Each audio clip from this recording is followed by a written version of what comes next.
नमस्कार, सुप्रभात बिहार देख रहे हैं आप और मैं हूं आप सबके साथ अनूप। खबरों की शुरुआत करेंगे और सबसे पहले बात अरवल की। अरवल के कामता बाजार गांव में देर रात धान की टाल में आग लग गई। इसमें 8 बीघे का फसल का नुकसान हो गया। बताया जा रहा है कि रात में सभी लोग सो रहे थे और इसी दौरान आग की तेज लपटें उठने लगी। इसके बाद हंगामा मच गया। जब तक लोग पहुंचते और काबू करने की कोशिश करते तब तक आग ने तबाही मचा दी थी। अग्निशमन विभाग की टीम रात होने के कारण सुबह मौके पर पहुंची और आग पर काबू पाया गया। फिलहाल आग लगने के कारणों का पता नहीं चल पाया है। तो अरवल की तस्वीरें मैं आपको दिखा रहे, देखिए देर रात कैसे आग लगी है और काफी मशक्कत के बाद आग पर काबू पाया गया। धान की ये टाल में आग लगी, देखते ही देखते 8 बीघा में, माफ कीजिएगा, 8 बीघे की फसल जो है वो जलकर खाक हो गई। रात की वजह से दमकल की गाड़ी मौके पर नहीं पहुंच पाई। सुबह दमकल की गाड़ी पहुंची, उसके बाद आग पर काबू पाया गया है।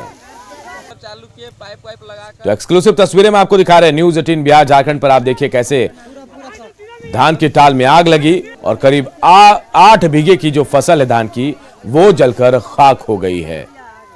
देर रात की घटना ये और रात होने की वजह से अग्निशमन विभाग की गाड़ी मौके पर नहीं पहुंच पाई। सुबह गाड़ी पहुंची, इसके बाद आग पर काबू पाया गया।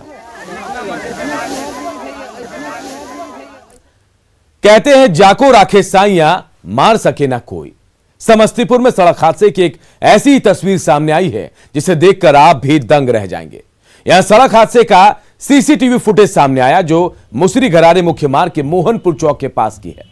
बताया जा रहा है कि मुसरी घरारी की ओर से तेज रफ्तार से एक बाइक सवार सड़क को पार कर रहे बोलेरो से जा टकराया। हादसा देखने में इतना भयानक है कि किसी की भी रूह कांप जाए, लेकिन अच्छी बात यह रही कि युवक को केवल चोट आई है। बाइक चला रहा युवक हवा में उछलता हुआ बोलेरो के बोनट पर गिरते हुए सड़क पर गिरा, जिसके बाद आसपास में जो लोग थे उनके बीच अफरा तफरी मच गई। स्थानीय लोगों के सहयोग से युवक को सदर अस्पताल भेजा गया, जहां पर प्राथमिक उपचार के बाद उसे घर भेज दिया गया।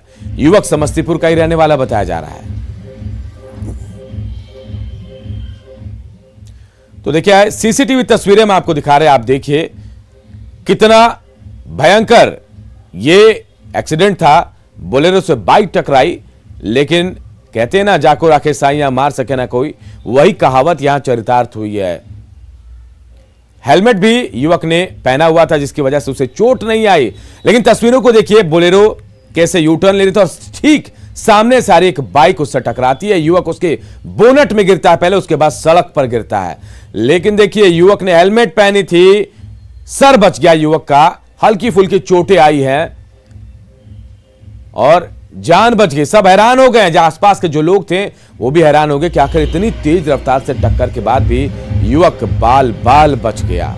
भयानक तस्वीर आई है, इसे देखकर आप समझ सकते हैं कि कैसा ये हादसा हुआ होगा। देखिए बाद में बोलेरो सवार को भी पकड़कर लोग ले आए। उसके बाद युवक को अस्पताल ले जाया गया, लेकिन प्राइमरी ट्रीटमेंट के बाद युवक को घर भेज दिया गया है।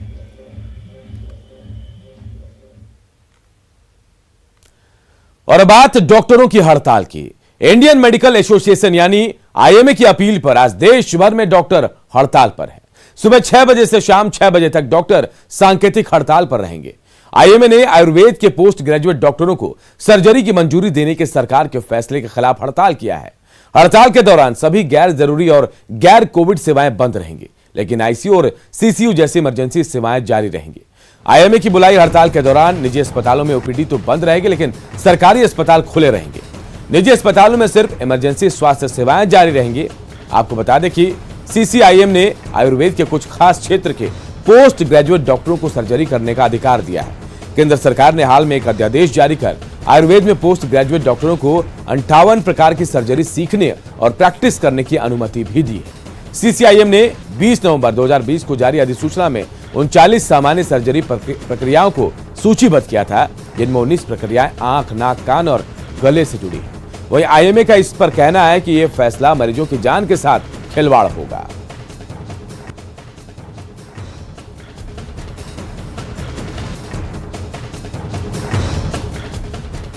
इधर मुख्यमंत्री नीतीश कुमार ने धान खरीद के लिए कल समीक्षा बैठक की, जिसमें उन्होंने इसके लिए कई दिशा निर्देश दिए और साथ ही एमएसपी से लेकर न्यूनतम खरीदारी का लक्ष्य भी तय कर दिया। इस साल बिहार में धान खरीद का न्यूनतम लक्ष्य 45 लाख मीट्रिक टन रखा गया है। साथ ही साधारण धान के न्यूनतम समर्थन मूल्य जो है वो 18 रुपए 68 पैसे प्रति किलो तय किया गया। इसके अलावा ए ग्रेड धान का एमएसपी 18 रुपए 88 पैसे प्रति किलो निर्धारित हुआ है। सीएम नीतीश कुमार ने किसानों की उपज की अधिक से अधिक खरीदारी के निर्देश दिए हैं। उन्होंने निर्देश दिया कि खरीदारी का सीधा लाभ किसानों को मिले।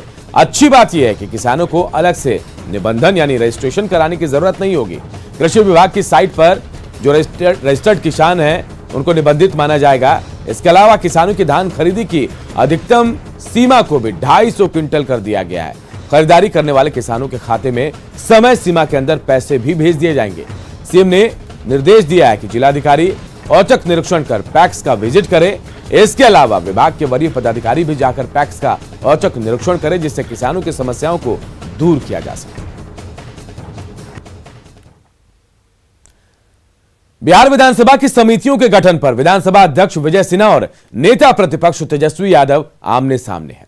तेजस्वी यादव ने चिट्ठी लिखकर कहा कि बार बार आरजेडी से समितियों के गठन के लिए विधायकों का नाम मांगा जा रहा है, मगर अब तक जो परंपरा रही है उसके मुताबिक पहले समितियों के नाम भेजे जाते हैं, उसके बाद संबंधित दल अपने सदस्यों के अनुभव और क्षेत्र के लिहाज से उनका नाम सभापति पद के लिए प्रस्तावित करते हैं। तेजस्वी ने लिखा कि समितियों का नाम भेजा जाए ताकि आरजेडी सभापतियों का नाम भेज सके। दरअसल विधानसभा अध्यक्ष विजय कुमार सिन्हा ने अधिकारियों से समितियों के गठन के बारे में पूछा तो बताया गया कि आरजेडी को छोड़ सभी दलों से नाम आ गए हैं। विधानसभा में सदस्यों की संख्या के हिसाब से आरजेडी को 5 या फिर 6 समितियों का सभापतित्व मिल सकता है। पिछले विधानसभा में आरजेडी कोटे के सभापतियों की संख्या 6 थी। विधानसभा की समितियों की सभापति पद सभी दलों के विधायकों को दिया जाता है। इसके लिए दलों से नाम मांगने की परंपरा है। हालांकि विधानसभा अध्यक्ष चाहे तो अपने स्तर पर से सभापति का नाम तय कर सकते हैं। बिहार विधानसभा की कुल समितियों की संख्या 25 है। समितियों के गठन न होने से विधानसभा का कामकाज प्रभावित हो रहा है।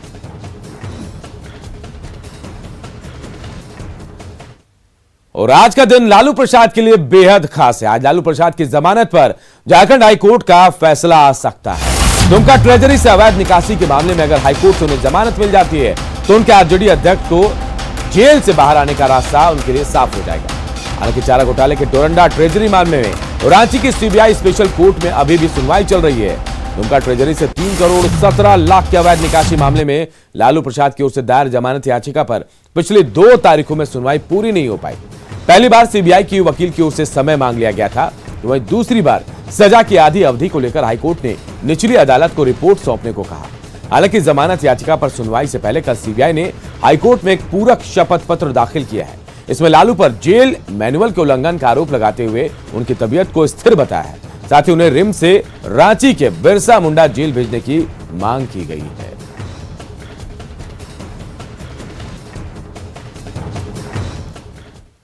मुजफ्फरपुर का भीमराव अंबेडकर बिहार विश्वविद्यालय आजकल सुर्खियों में है। इस यूनिवर्सिटी की चर्चा पढ़ाई की वजह से नहीं बल्कि एक एक्टर इमरान हाशमी और एक्ट्रेस सनी लियोनी की वजह से है।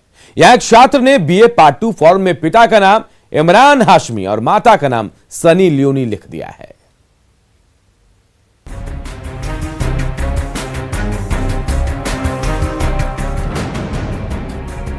मुजफ्फरपुर के बाबा साहेब भीमराव अंबेडकर विश्वविद्यालय में इमरान हाशमी और अभिनेत्री सनी लियोनी का बेटा पढ़ता है। ये कागजात इस बात के सबूत हैं जिनका पता चतुर्भुज स्थान है। सुनने में अटपटा सा लग रहा है, लेकिन मीनापुर धनराज डिग्री कॉलेज के एक छात्र ने परीक्षा के फॉर्म में यही भरा है। इस फॉर्म में पिता के कॉलम में इमरान हाशमी और माता के कॉलम में सनी लियोनी लिखा हुआ है। इस फॉर्म में मोबाइल नंबर और ईमेल आईडी भी है। ये जो मतलब हुआ सर, मतलब जो जानने वाले हैं ना, तो हमसे फोन लिया और उसके बाद वो क्या किया ये चीज हमें नहीं मालूम, क्या किया ये चीज हमें नहीं पता है सर। आपको लग रहा है विश्वविद्यालय की बदनामी बहुत ज्यादा, ये इसके लिए तो मतलब बहुत हम ज्यादा शर्मिंदगी में है सर, कि पूरे विश्वविद्यालय का बदनामी हुआ है। दरअसल बिहार यूनिवर्सिटी की साइट पर मीनापुर के धनराज भगत डिग्री कॉलेज में ग्रेजुएशन पार्ट 2 के परीक्षा फॉर्म ऑनलाइन भरे जा रहे हैं।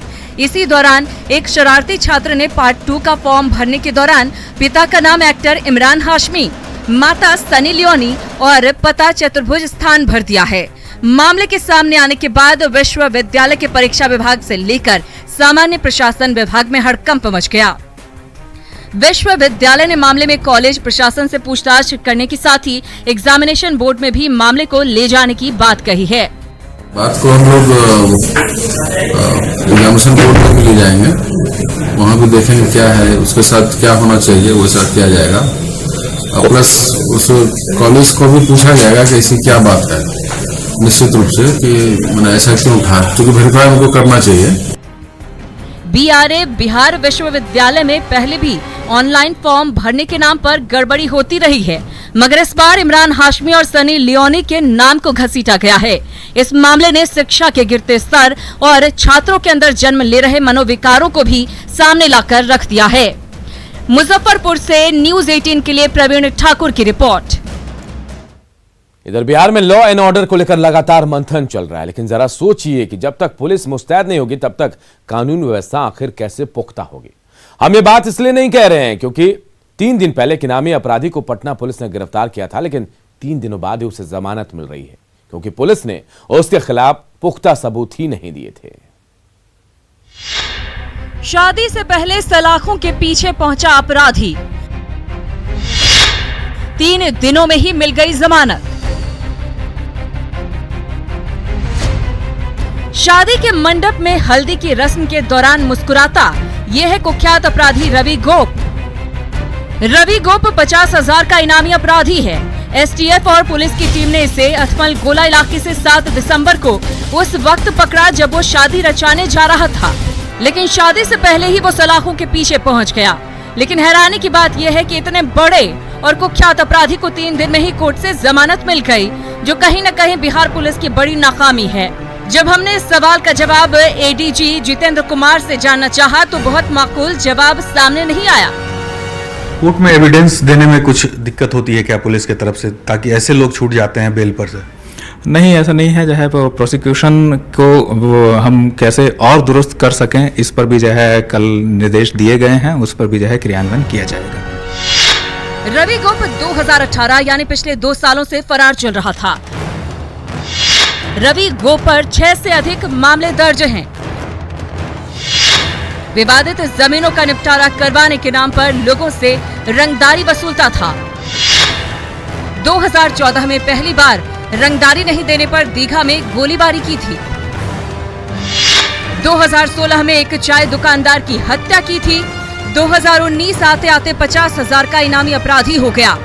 जाहिर है इतना बड़ा अपराधी है तो सवाल तो उठेंगे ही। पटना पुलिस समय रहते कोर्ट में अपना पक्ष ही नहीं रख सकी, रवि गोप जमानत पर रिहा हो गया।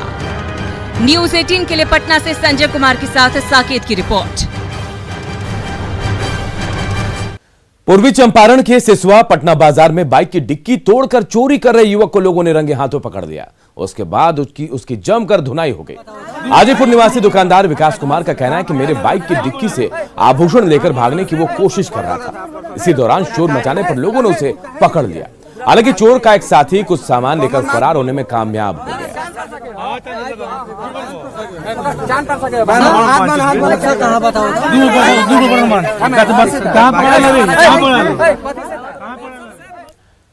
समाज के अंतिम पायदान के परिवारों को आर्थिक रूप से सशक्त बनाने के लिए केंद्र सरकार ने कई योजनाएं शुरू की।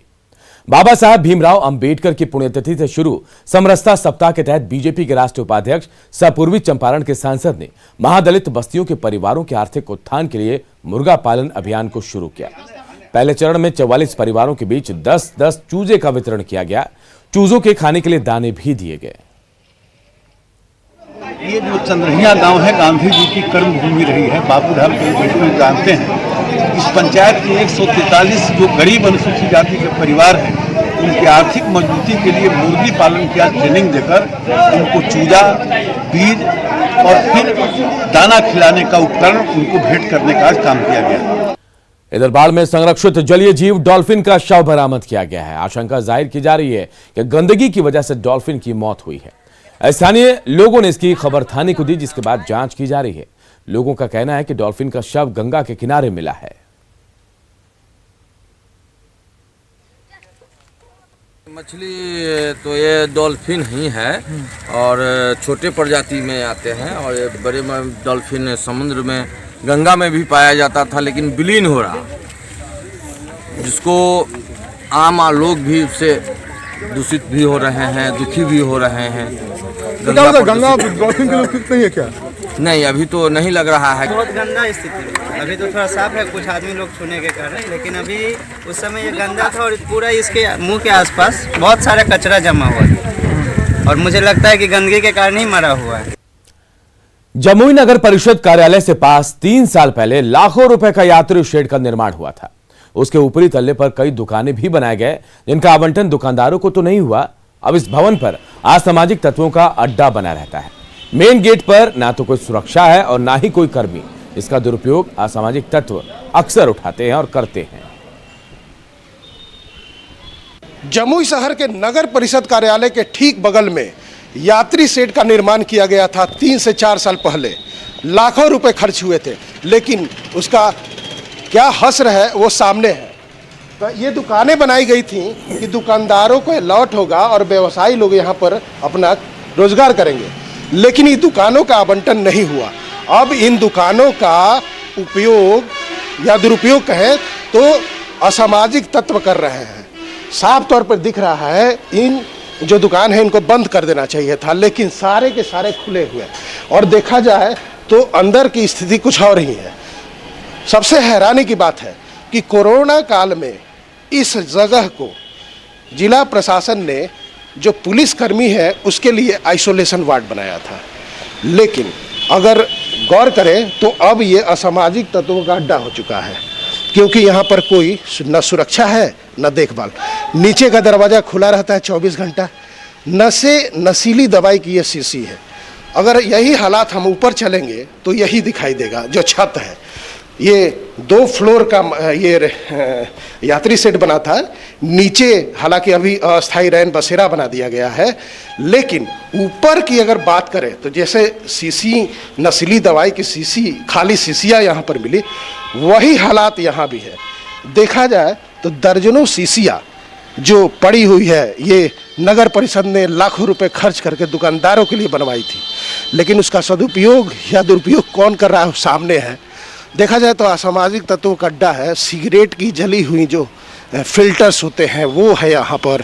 जो नस्ली दवाइयाँ हैं उनका जो कफ सिरप कहा जाता है, जिसको लोग नशे के रूप में इस्तेमाल करते हैं, वो यहाँ पर उसकी खाली शीशियाँ पड़ी हुई है।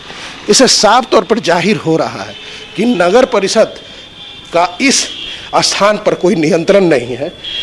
लाखों रुपए खर्च करके बनाया गया था, लेकिन उसका इस्तेमाल असामाजिक तत्व कर रहे हैं। केसी कुंदन, न्यूज़ 18 जमुई। और एक बड़ी खबर देखिए नवादा से इस वक्त आ रही है। नवादा में नाबालिग के साथ गैंग रेप हुआ है। 3 युवकों पर आरोप लगाया गैंग रेप का। रेप के बाद उसकी तस्वीरों को वायरल भी किया गया। 3 दिसंबर को घटना को अंजाम दिया गया। महिला थाने में आरोपियों पर केस भी दर्ज कराया गया, लेकिन अब तक आरोपियों की गिरफ्तारी नहीं हो पाई है। तो देखिए नवादा से बड़ी खबर, जहां एक नाबालिग के साथ गैंग रेप की घटना सामने आई है। 3 युवकों पर गैंग रेप का आरोप लगा है और यह भी बताया जा रहा है कि गैंग रेप के बाद तस्वीरों को वायरल भी कर दिया अपराधियों ने। 3 दिसंबर को इस घटना को अंजाम दिया गया। महिला थाने में आरोपियों पर केस भी दर्ज कराया गया, लेकिन अब तक आरोपियों की गिरफ्तारी नहीं हो पाई है।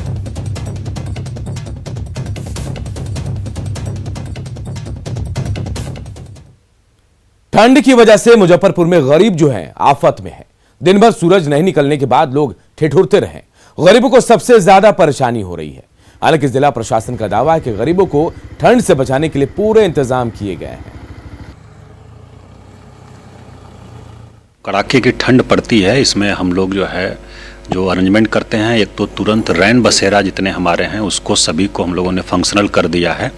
नगर आयुक्त साहब को हमने निर्देशित किया था और उन्होंने खुद निरीक्षण करके देख भी लिया है। तो सभी रैन बसेरा जो हैं वो चालू हालत में है। वहाँ सारा जो बेसिक मिनिमम फैसिलिटीज़ है वो उपलब्ध कराई जा रही है। बाकी हम लोग अलाव की व्यवस्था करते हैं महत्वपूर्ण स्थलों पर।